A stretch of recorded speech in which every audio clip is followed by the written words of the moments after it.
Hi, I'm Kyle Cohan, the owner of Wing Zone. We're proud to be associated with the Pat Dooley Show. Check us out at wingzone.com or come see us downtown on University Avenue. Okay, welcome back to another edition of the Pat Dooley Show. It's episode 10 as the season has just flown along. And look at this, Trish. I'm doing my Nick Saban impression. I don't know if you ever seen him do a press conference. He's waving back. It's like it's the end of the third quarter of the Florida football games. We are the boys from Nick Saban. Anyway, Florida, of course, winning against Vanderbilt on Saturday night. It was an interesting game in that it was pretty much the same thing we've seen all year. And Florida gets the win. You saw a little edge on Urban when he was asked if it was a ho-hum win, and he kind of blew up a little. Not blew up, for him blowing up. And did I blow up? No, I didn't blow up. But he was talking about how they're 19-0, and he's not going to take anything away from that. I think everybody's got to realize that's the most important stat there is for the Florida football team. 19-0. 19-0. They've won 19 straight games. That's amazing for somebody who grew up following Florida football in the 60s and 70s and 80s. Something like that just never seemed possible, but they've done it. 19 straight games for the Gators, and that's what really matters. And of course, now heading up to face Steve Spurrier and I started to call them the Columbia Gamecocks. No, they're South Carolina Gamecocks. They do live in Columbia. Their season's been about what you would expect it to be every year. Start out great, get ranked, things are going well, and then they start to slide. And now they're sitting there with 2 games left against Florida this week and then Clemson in 2 weeks to try to help their bowl chances. Spurrier on the conference call this week was saying how he was so excited that they've got this. This is the second week in a row he said this. So excited they've gotten to 6 wins and so happy to be bowl eligible. And I think it tells you a lot about where he is and where this team is. And I keep getting asked the question about Steve and what's he going to do? Is he going to leave after this year? Is he going to leave after next year? I'm still of the belief he's going to stick around for a while. He wants to see if he can't get this to be not an elite program. South Carolina will never be an elite program, but a program where they can win 8, 9, 10 games, get to a nicer bowl than what they've experienced. And, you know, with some young players, as he said, I think our big win seasons are still a ways off, a couple years off. So I think he's going to be around. I don't think there's much question. I know that Mike Bianchi wrote he wants to see Steve retire because he doesn't want South Carolina to have the opportunity to run him out. And he likened it to the Bowden situation. And I understand that sentiment. I mean, I think a lot of us here who still have feelings for Steve, Steve's been a good friend of mine for a long time, don't enjoy what's happening to him. Don't enjoy that now you're getting the chirping going on from the South Carolina fans. Maybe it's time for him to retire. Get rid of his son. Boy, where did I hear that? Seems maybe over out west I heard that a couple of years ago with Jeff Bowden. Now it's Steve Spurrier Jr. that fans are getting chippy about. But hopefully he'll get it turned around and get them going. But not this week. I know the Gator Nation's telling Dooley, shut up. Don't let him turn it around this week. Well, we'll see what happens Saturday. Their team is a good team, not a great team, as you know. Garcia's better, still not great. You know, their running game is almost non-existent. Their defense has been good all year until last week when they got lit up by Ryan Mallett. I think Florida, Florida's biggest foe is Florida.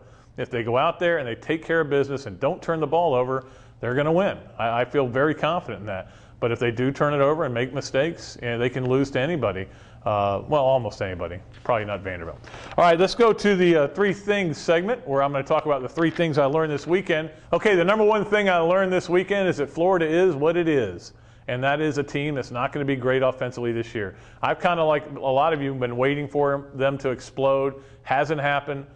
We haven't seen the young receivers emerge. We haven't seen a lot of things we thought we were going to see. It just hasn't happened, so it's probably not going to happen. You're 9 games in. This is a team that is based on defense, Tebow, and special teams. Excellent special teams again last week. The defense is playing lights out, and they're going to do just enough offensively to win. But the one thing you got to look at with this team is whenever they're threatened, whenever the game gets close, they take the ball down the field on a drive and score points and make you feel a little bit better. And that's all you need to be. There's no rule that says you have to be a high-scoring team to be the best team in the country. Number 2 thing I learned this weekend is that bowls aren't a birthright. And I'm speaking specifically to you out there, Bulldog fan, Seminole fan, Sooner fan, and Wolverine fan. These are 4 of the most successful programs in the country year in, year out. But they're all sitting here going, we might not be bowling. Think about it for Florida State. They got to win 2 of their last 3. They're going to Wake Forest, which has beat them 3 times in a row, with a backup quarterback who's thrown 4 passes in his career. They could easily lose that game. They still got the Swamp to come to, and then Maryland in between. Maryland's awful, so they should win that one. But that would be something if they go 5-7 and don't go to a bowl. That may be enough to even get the most ardent Bobby Bowden supporters to go ahead and say, Bobby, it's time. Georgia's in a similar situation, although they're in a better situation. But they got Auburn and Georgia Tech, two really good teams left. They still need another win to get bowl eligible. Oklahoma needs another win. And the way things are going for them, and after that 10-3 loss to Nebraska, nothing would surprise me there. And, of course, Michigan, which looked like the up-and-coming, all right, Rich Rod has got it figured out team early in the season, they're in the same situation. They still need some wins to get in to a bowl. So, we may be ended up having a bowl season with a lot of games you don't really want to watch, with a lot of teams you don't really care about. So I'm kind of rooting for all these guys to get in so you get a reason to watch. And the number 3 thing that I learned this weekend is that Charlie Weis is in trouble. And I think everybody knows that, and everybody's talking about it. But interesting stat that a lot of national guys are bringing up, and it's a great point.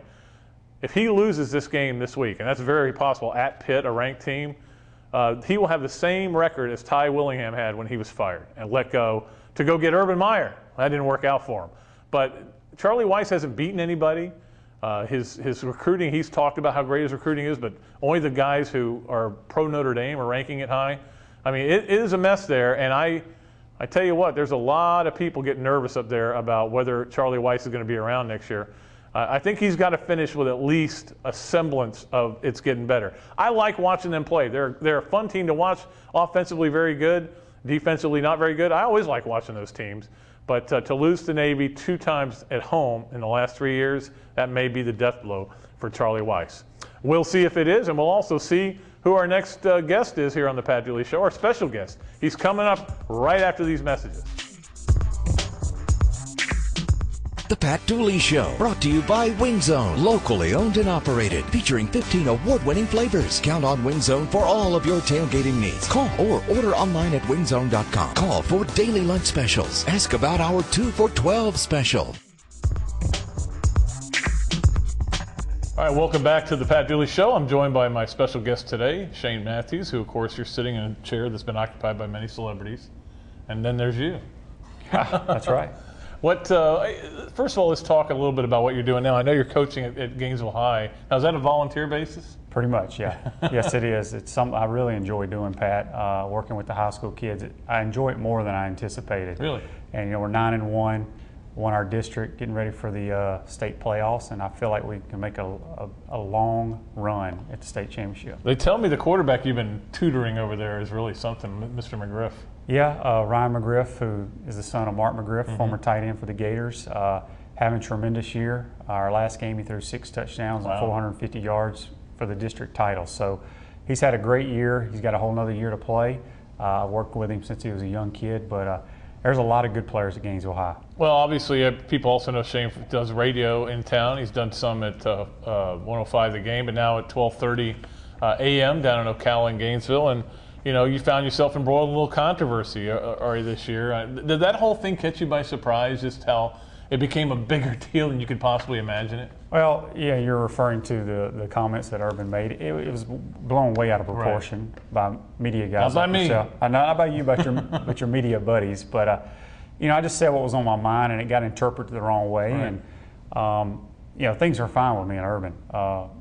What he's done here with our program, he's taken it to another level. We by far are probably the top football program in the country and have a shot at another national title. When you look at what's going on with Steve up in South Carolina, I'm sure you're surprised somewhat that they just can't seem to get over the hump. I was on a conference call with him this week, and he was bragging about being at 6 wins. That's when you know it's different for Steve up there. It really is. Being a former player, it's hard to see what he's going through there. And I don't care who the coach is at South Carolina or any of those mid-tier SEC schools. You're never going to have a year-in and year-out success. Right. It's hard for him to get the top-notch players there because Sure. they're going to go to the Floridas, the Tennessees, the Georgias, Alabamas, the USCs. So, his span that he's been at South Carolina is the best they've ever had in the history of their program. But people thought that he would be able to bring a little bit more to the table. Yeah, I think they were talking about being bowl eligible for the 4th straight or 5th straight time. They've never done that. Tells you a lot about South Carolina and why maybe they've had trouble succeeding is that they just have have really no history. But let's go back to your days playing at Florida. Just talk to me a little bit about what that was like to step on that field. I know we did the chapter for the book.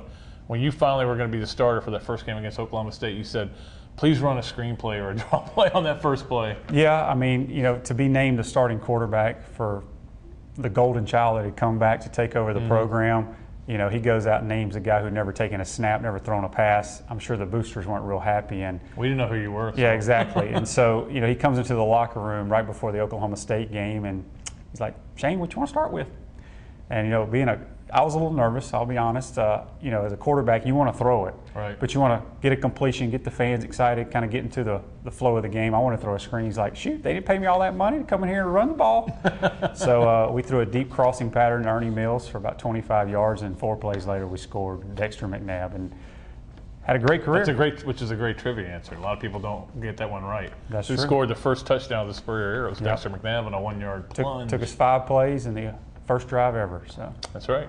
And I was going to ask you this question on our either or segment, but I already came up with a new one. But if you had to throw a post pattern to any of the guys from that era, who would be the guy? Ooh, that's a good question. Probably, the receivers that I played with, probably be Ernie Mills. He had a play named after him, which was actually a post, the Mills play. It's a square end with a post over the top. He caught several of those. But I would say Ernie, he was he's an NFL player, struggled early in his career catching the ball, but when Dwayne Dixon and Spurrier and those guys got here, turned his career around. So a lot of good guys came after that I would have enjoyed throwing post routes to. Yeah, absolutely. Riddell, maybe. Quezzy, Ike, yeah. Ike. You're part of the media now, but you also are a former player, and you got a relationship with Urban now. When you hear all the criticism of this offense, I mean, you're watching this offense, my take on it is, look, they don't have to score 40 points, so they're not. And if you try to score 40 and you don't really have the personnel, you might score 15 and get beat. Yeah, I mean, I'm an offensive guy, so I want to see explosive plays. It's just not there, and there's no problem with that. I think Urban's, and you would know, but you were at the press conference when he was hired, is first thing he said, we're going to play great special teams, great defense, and we're going to run the football. Well, that's what they're doing, and they're winning games. They won 19 in a row, school records. So, you don't have to score a whole lot with this defense. Right. It's from what people tell me before, Spurrier came along, Florida had great defenses every year, but couldn't score, couldn't move the ball. Well, this offense can score when it needs to score, and the cool thing, even though I'm an offensive guy, is they almost play keep away. They just move the chains, run the clock, keep that great defense well rested, and if they have to punt, you got Chaz Henry, probably the best punter in the country. Probably the second, but Drew Butler from he's a good one too. Really well, he has to punt a lot more than Chaz Henry does. But you punt them inside the 20. Not many teams are going to drive 80-something yards on this defense. Exactly. Last thing for you before we turn you loose for a bit, and then we're going to bring Shane back for either or. You watched Tim Tebow play for 4 years. You played in the NFL for many years. I'm just curious what your thoughts are about his. My take on it has always been I think he'll have a career in the NFL. I don't think he's going to be a Pro Bowler. I think he's going to be the kind of guy who's a journeyman, bangs around. Maybe they put him in some Wildcats and some different things. But he's too talented a football player not to play in the NFL. No, I agree exactly what you said. I don't think he's going to be an everyday starter, Pro Bowl guy. He'll probably bounce around like I did because he's a smart guy. He's a competitor. But I wouldn't bet against him because the guy's won at every level. Yeah. He's the most fierce competitor I've ever seen. He came to our quarterback camp for 3 or 4 years. You could see then he had those intangibles. And I think once he gets into a pro-style offense and can work at it every day, since it's year-round, no 20-hour rules, and work from, dropping back from under center, learning how to read defenses and make throws on time, I wouldn't bet against him. But, I like to tell people, I don't care what Tim Tebow does in the NFL. It's all about what he does here wearing the orange and blue.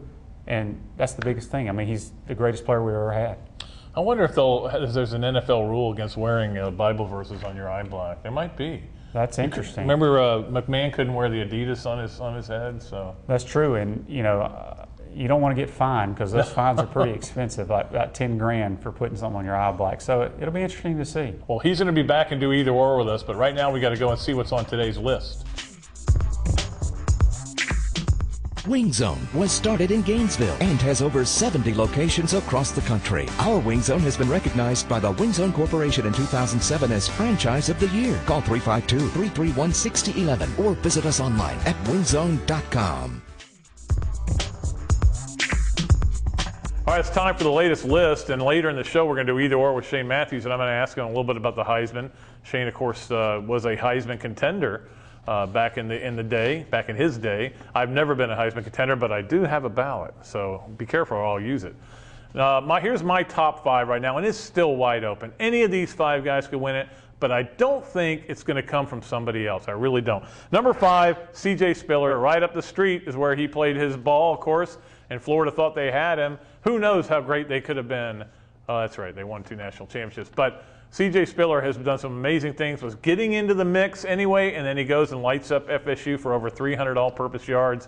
He's in there. It hurts him that, Clemson needs to win that division to get him to be a legitimate guy who's got a chance to win it. I think if they lose another game or down the stretch, it's going to be hard to vote for a guy who's playing on a team that can't even win the division in the ACC, even though it's not his fault. But as you know, it's a flawed system. Number 4 on my Heisman ballot right now would be Case Keenum from Houston. Look, he's put up better numbers than anybody. He's done some amazing things, some comeback wins. But I just look at the opposition. I'm sorry. I know you say, well, what are you talking about if you're a Houston fan? But it's easier to do that. Prove it against a really good team, and then I'll buy it. Number 3, Tim Tebow. Yeah, he's still in there, but he's definitely not at the top of my list right now. His numbers certainly would not warrant him being a candidate in any other circumstances except the fact he's won it before, and he is Tim Tebow, and they are undefeated, and he's carrying this team on his back offensively. So he's in there. He's got a chance. We're going to talk about this later, but he's got a chance over the next 4 weeks, or 4 weekends, to not only put his name up there high, but win this thing. It's not out of the realm of possibility. Number 2, Colt McCoy from Texas. Of course, similar situation to Tebow. Numbers are down, but he's led his team to a national championship possibility, led him to a Big 12 championship possibility, led him to an undefeated season so far this year. You look at him, and there's nothing that really excites you about him as a Heisman winner, except that he's been so successful and his team's been successful. And when you're the quarterback, a senior quarterback who leads your team potentially, in both Tebow and McCoy's case, to a national championship, it carries a lot of weight. And number 1 right now on my ballot, if I filled it out, we don't even have him yet, so I can't. Mark Ingram of Alabama. I think you got to look again. National championship contender, SEC West champs, undefeated. Big games, Ingram's come up big. The one blemish on his record was a fumble against Tennessee, but it's the only fumble he's had in 9,000 carries. So I'm not going to really hold that one against him. I think right now, if the vote was taken, I would predict that Ingram would win. When the vote is taken, and I predict Colt McCoy will win. But any of these 5 guys really has a chance. All right, we're going to take a break. We're going to come back with either or. Shane Matthews is going to rejoin me right after this. Check out the Pat Dooley Show, brought to you by Wing Zone. Remember, when it comes to your next football party, Wing Zone has you covered. Now offering convenient delivery. Call 352-377-2473 or go online to wingzone.com to order today. All right, welcome back to our latest segment of Either Or. Shane Matthews has rejoined me. We're going to ask him 4 questions, and he's going to try to give us intelligent answers. Shane, number 1, which player will not make the trip to New York for the Heisman Trophy, Tim Tebow or C.J. Spiller? Oh, I'm going to have to say both will make it. I think C.J. Spiller's made a late push, playing very well for the Clemson Tigers, and I think Tim's just kind of lingering there. And is going to turn it on here at the end of the season, especially in the SEC championship game. Well, he certainly has an opportunity to still win the Heisman, but when you've got all these high-profile games and big games, I mean, you're talking about what could be a national championship semifinal against Alabama, and if he lights them up and does some great things, he certainly can win it. I think there's a misconception, Shane, that only 3 guys go. They can bring as many as they want. Anybody who's got enough votes, if it's 4, it could be 5. Yeah, that'd be interesting. I was hoping, I guess in '91 I came in 5th in the Heisman, but they only invited 3 guys. 3 that year? So you were a distant 5th, is that? I guess. I missed out. Well, that's not bad. You're one of about 5 or 6 quarterbacks. How many quarterbacks have gotten Heisman votes in Florida? Well, Rex should have won it. Should have won. Got robbed. Steve and Danny, and Tim and you, and Noah Brandeis. Noah got his 1 vote from you, right? His 1 vote from me. And he can always say that for the rest of his life. All right, who do you think is going to win the Heisman, by the way? If you had to say who's going to win it, not who's leading you right now, but. I'm going to say C.J. Spiller. Wow. That would be something if a local kid. And you know, it's funny, we were talking about, think of how great Florida would have been with C.J. Spiller. Well, they won 2 national champs. Exactly. And are on course to win another one, but it still would have been fun. And of course, I think Meyer thinks about that every once in a while. Although the SEC championship game not only could be to go to play for the national title, could be to win the Heisman Trophy between Mark Ingram and Tim Tebow. Very easily. I got Ingram lead on my ballot right now. We'll see how that all works out. Number 2 question on either or. One golf course to play for the rest of your life, Augusta National or Pebble Beach? I would have to say Augusta National. Never played it, been there several times, played Pebble Beach a couple of times. How have you? Both wonderful golf courses, but since you can't just walk out and play Augusta National, that's true. I would say Augusta National. Yeah, I have played Augusta, but not Pebble Beach. I've walked that course and love it. It's beautiful. I might lean towards Pebble Beach only because, you know, with the water there, there's a lot of different scenery, whereas at Augusta, which is one of the most beautiful pieces of property in the world, it's the same, you know, nothing really changes there. But you can't go wrong with either one of those. And if they want to invite either one of us to do that, we'll be happy to play. Exactly. We won't play any other courses, we swear. Number 3, the biggest win for you in 1991, of course the year Florida won its first SEC, Florida State or Kentucky? Ooh, that's a good one. I'm going to have to say both, Pat. I can't pick one. I think just because to have the first official title after that Kentucky game, although we kind of let them back in the game there. Pookie Jones. It was a great celebration after that with the fans and everything. Sure. And then the following week, which was supposed to be a shootout between me and Casey Weldon, turned into a defensive battle and winning that game 14-9. Those were 2 special weeks back to back. All right, the number 4 question on either or, Shane, which happens first? Florida loses to Vanderbilt in football, or you start listening to my Weezer collection? It will be me listening to your Weezer collection. Florida will never lose to Vanderbilt. Ever? Ever. Vanderbilt has no business being in our conference. No, I agree with you there. I mean, it really is pretty much a guaranteed win for Florida's and the Alabamas, those kind of teams. And it would be nice. I don't know who they would insert there or just take them out or what, but they need to be in the ACC or, you know, go to wherever, you know, put them in Duke and Rice. And that's what they need. They need like an academic conference. Yeah, absolutely. Northwestern, teams like that. That would be a great conference. Yeah, it would for College Bowl or whatever like that. But I've said that 98 was the year I kind of went, Vandy needs to get out. I went down and sat on the 50-yard line during the game. I mean, and early in the game. And of course, Florida was already way ahead. But yeah, it's just not a good fit. But hey, we're gonna be stuck with them for a while, I'm afraid. All right, Shaner, thanks for coming in. All right, Pat. We're gonna take a break. Come back with Dr. Football's email bag. All right, let's see what we got this week. Thank you, young lady. All right, Dr. Football, I think that the argument that Florida's offense is inconsistent looks only at the scoreboard and not the actual offensive production. I think there is an argument that Florida has one of the most consistent offenses around, and I offer this remarkable stat as Exhibit A. Total offense, 375 against Vandy, 374 against Georgia, 376 against Mississippi State. Could we be any more consistent? This comes from John. John, thanks a lot for pointing that out for me, and you are right. And that's what I was talking about in my first segment. Florida is consistent. They're consistent at what they're trying to do and consistent at what they're going to do. They're not going to be a flashy team scoring a bunch of points this year. And I think if everybody just accepts that, embraces it, and just goes with it, win the game. That's all that matters. All right, I want to thank Shane Matthews for coming in and being my special guest today. Thanks, as always, to Trish, who does a remarkable job all by herself back there, taking video of me and making me look less hideous. That's going to do it until next time. Until then, Pat Dooley saying so long from the Sunshine State.